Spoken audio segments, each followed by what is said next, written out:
welcome to this. And this video will be something different, as I've done a bunch of Ring of Honor videos as of late. I really didn't want to do another question and answer just because I know if I do a bunch of them, I'll get more out on it. So I want to keep them to as little as I can. But and I probably will talk about Ring of Honor to an extent on this video, but not to a large degree. But as the title says, do you want War Games back? And if you do, well, here's kind of how we have to go about doing this. Because ever since I've been on YouTube, and even before then, I would say ever since Vince bought WCW, the question has been raised when or if Vince would ever bring War Games into his company, into WWE. And so far we've not seen that. The closest thing we have seen is, of course, the Elimination Chamber. A lot of people have said that will probably be the closest we will ever see, because Vince will never use War Games because it's not his creation, which is unfortunate. However, so the question is, how do we as fans convince Vince that War Games is a good thing and War Games needs to be done? Now, there's some things going against there being a War Games. For one, as I said, there's the Elimination Chamber, which Vince sees as a WWE idea, and for that reason, he seems to think, apparently, if you believe the rumors or the speculation, that is all they need. That they don't need War Games because they have the Elimination Chamber. So there is that. There's also the fact of just the fact of how War Games is that it's 2 rings. He's never, even before Vince bought WCW, there was always rumors that he never really liked the idea of 2 rings for various reasons. From just an aesthetics point of view of watching the pay-per-view, and also, or event, and also from the fact that you also have, you're losing out on seats and high dollar seats because you're losing out on some seats because of it. So there is that going against it. So again, how do we as fans convince Vince or whoever to bring back War Games? Well, there are basically 2 things we can do. First of all is we can wait around and we can wait to see if the WWE ever actually releases a best of or a history of War Games DVD.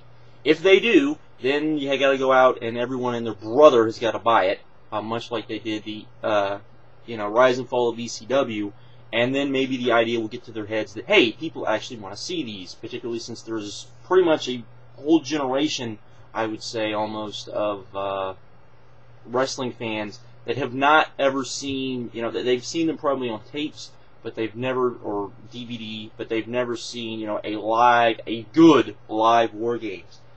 Given the fact that WCW somehow screwed up something that, as Ric Flair said on his shoot interview, of something that was very easy. How do you screw up War Games, booking War Games? Easy. You have the perfect storm of ego and creative control and bad booking, all at one time. And and then you sprinkle in some Vince Russo trying to make something better that doesn't need to be made better on top of that, and you get screwing up War Games.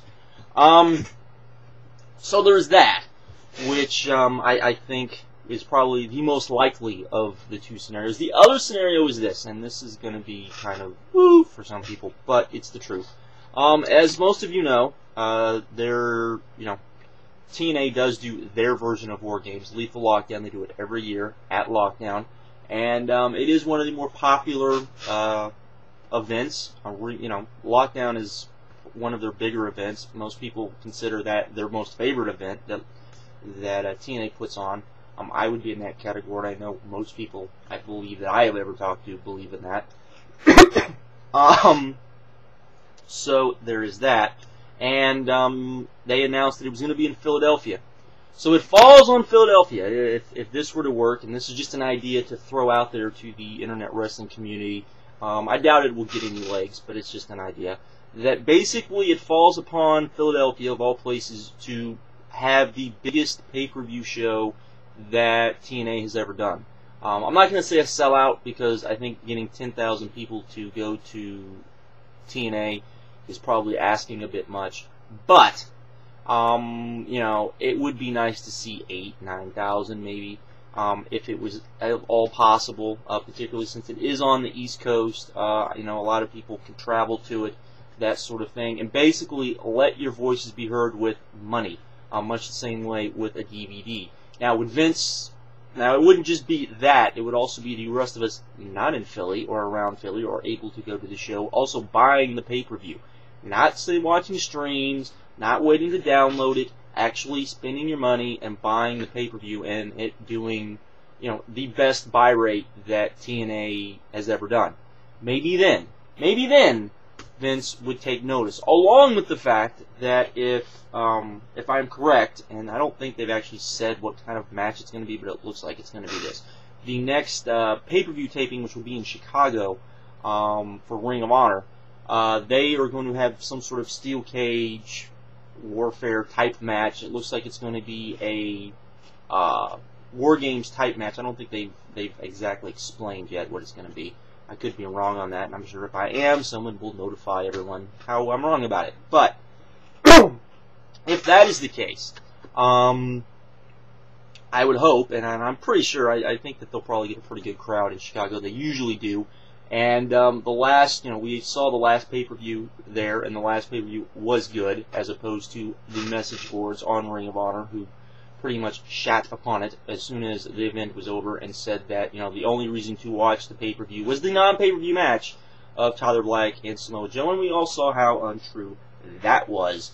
And I am going to do a video on the new Ring of Honor, because I have seen now 5 shows, and yeah, the message boards are full of a bunch of Looney Tunes, in my opinion, after watching those 5 shows. And how terrible they apparently think everything is. But I would hope that they would have a big, huge crowd there. I would hope that they would be able to draw a big monster crowd there. We'll have to wait and see. And then I would hope that, 2 months from now, they would get a pretty good buy rate because of this, especially if they deliver in that match, in that steel cage match, that maybe the idea will start to seep in to Vince that, well, maybe this is what people want to see, and the Elimination Chamber isn't quite good enough, and maybe we should bring back War Games.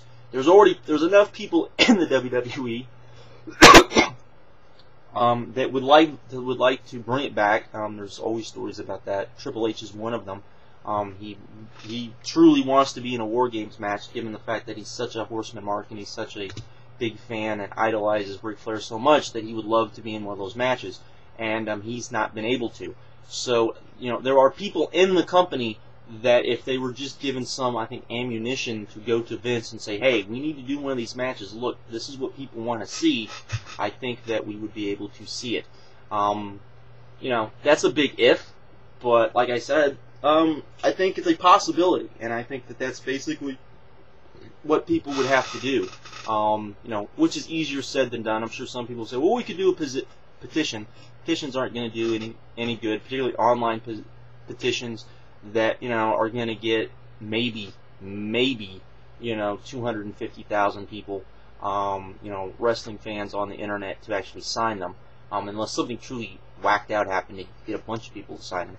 But that's basically the way that I see that War Games could come back, because it's evident that since we haven't gotten it so far, it's definitely going to be a change of policy within them to bring it back. I would like to see it brought back. I know most wrestling fans, particularly the diehard internet fans, would love to see War Games brought back.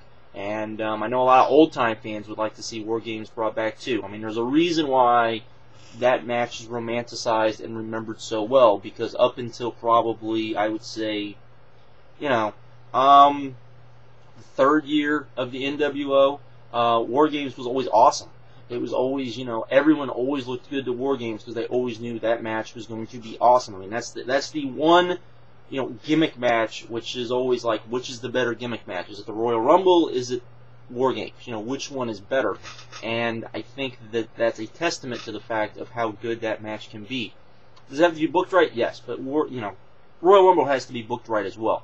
But it just was something I was thinking of. I was thinking about something I could do a video on. It was a little different because, like I said, I didn't want to go on to a ROH rant as of yet, because I'm sure you guys are kind of sick of all the ROH talk to a degree.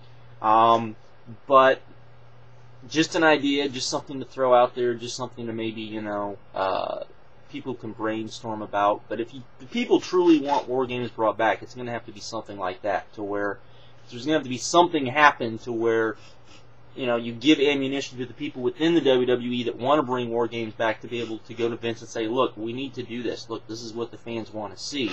And if you can do that, then there is that.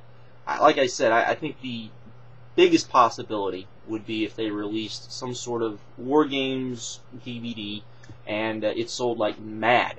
I think that would do very well. I think that would speak volumes. But like I said, we're not getting that anytime soon. So, if the Philly show for Lockdown can have a fairly good crowd, a big crowd for TNA, maybe even a record-breaking crowd for TNA, that would be excellent. And particularly if that pay-per-view could do monster buys for TNA. And to me, what does that mean for monster buys? That would mean somewhere between 75,000 and 100,000. When you look at what they're doing now, if that pay-per-view can do that, then you would imagine Vince would be able to say, well, if they can do that, then we should be able to do, whatever. So that's what I would imagine. Also, like I said, with Ring of Honor as well, if they too can put on a successful show using that type of match or a match similar to that, I think it says volumes, and I think it, like I said, it gives people within the company that do want to bring more games back some ammunition to go to Vince and say, hey, this is what we want. So, or this is what the fans want to see. So, there you go. I just wanted to come on here and do that. I will talk to you guys later. Have a good one, and bye.